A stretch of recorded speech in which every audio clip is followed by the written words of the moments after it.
Hello everybody, this is Women's Grandmaster Sabina Feuscher coming up with a mating 3 for Season Up Sunday. I want to let you know that this past week I've tried to promote my Facebook page where I'm going to post various positions throughout the week, and then towards the weekend I'm going to create a video with sharing all the solutions just to make sure everybody stays up to date. In case they didn't solve them, they have the opportunity of going back and checking the video. And if you're interested in following my page and seeing, as the week goes on, what positions I'm sharing, you can just search for my name on Facebook or Chess Entertainer, and you're going to be able to see every single position that I'm posting. Okay, so let's get back to this position. So this position was composed by Mrs. W.J. Baird in 1896, and it also won a prize. But who is Mrs. W.J. Baird? She was one of the most prolific chess female composers, and she was born in 1859 in England, published over 2,000 positions. This particular one was published in 700 Chess Problems in 1902. Certainly a very nice book to own, and when you want to train a little bit and solve some blindfolded mates, certainly the book is recommended by me. And let's get started a little bit with the position. The reason I shared this particular one is not only because it won a prize, but also because I've been struggling a little bit solving it. I thought I found the solution, but in fact I did find the wrong solution. And a couple of minutes later I realized that, wait a minute, you haven't really solved it. So you have to be sure that you're checking every single move. When you have a composed position with a mate in a certain amount of moves, you certainly need to check every single move of the opponent, because there could be fake solutions that you think end up in the mate in the certain amount of moves, but in fact it doesn't. So I hope by now you have paused the video and try to solve it yourself. And I won't share the solution just yet. I'll share the first move that I thought of, and I thought it would be mate. So my move was Queen D3. The idea is, of course, to look at the king in E5 and see where it can go, and I thought by playing Queen D3 I'm stopping him from trying to escape via D4 or D6, so now he can only go to F4, which of course would be met by Knight E6 check. Again, the king cannot go anywhere. The king has to go to E5, and now simply Queen D5 checkmate. Going back here, I also thought that, for example, if in this position black is going to push the F pawn, then, well, I have Knight F7 check, and if the king goes to E6, now I've got Queen D7 checkmate, and if the king would go here to F4, we would simply play Queen E3 checkmate. Everything fine so far, but black does have other moves too, and can try to use the g-pawn, right, to move the g-pawn.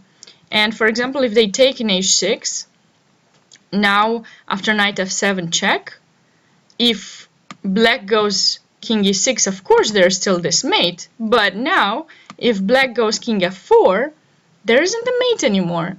So I found myself very embarrassed for not finding the correct solution in the first place. And, well, I don't feel embarrassed to share it with you, because, we all make mistakes. So, what is the solution in this position?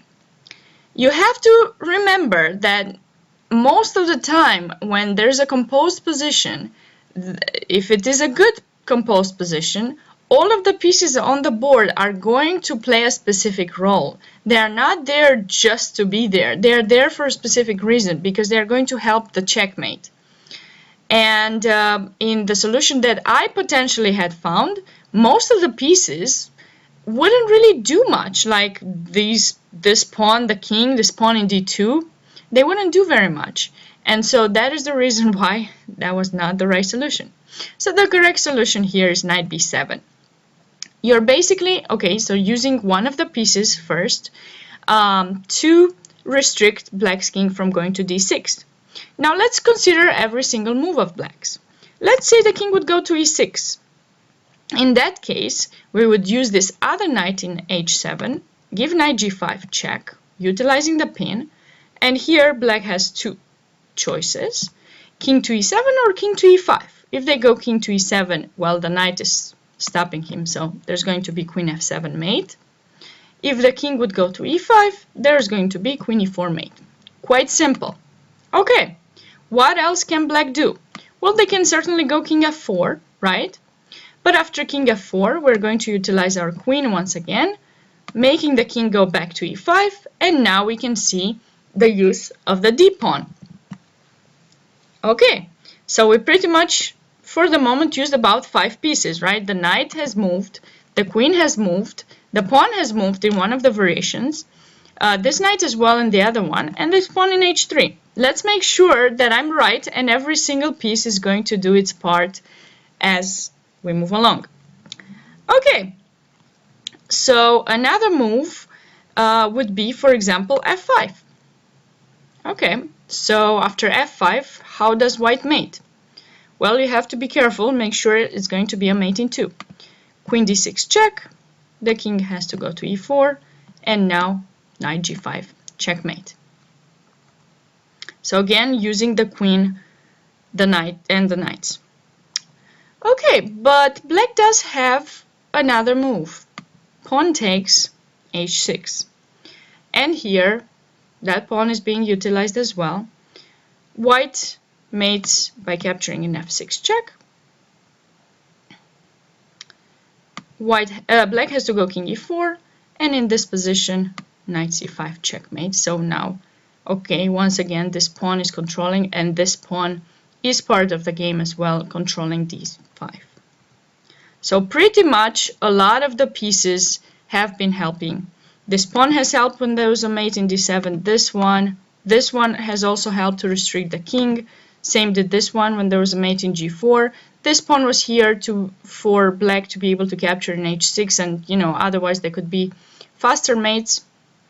The knight has been used. So all of these pieces have been used. How about the king and the pawn? What's the point to put them there, right? Well, after knight b7, we did not consider king d4. So if black goes king d4 in this position, there's going to be queen f5. This is the correct move, and maybe a little bit tough to find, but it's not always just about checks. Queen f5 is the correct move in this position, and here we can finally see why the king and the pawn were placed there, because after king takes c4, simply queen e4 checkmate, because those two squares are controlled, one by the king, one by the pawn. And if the king doesn't take, we of course have to consider g6 or g5, or g takes h6, then there's simply going to be queen d5 mate. That was the actual threat of the position. The queen in f5 was restricting this king, and with the help of the c4 pawn, simply queen d5 checkmate. Okay, so this was quite a simple position. Be sure to check my next video and find out a very beautiful study by Grandmaster in Composition Yohanan Afek. Thank you.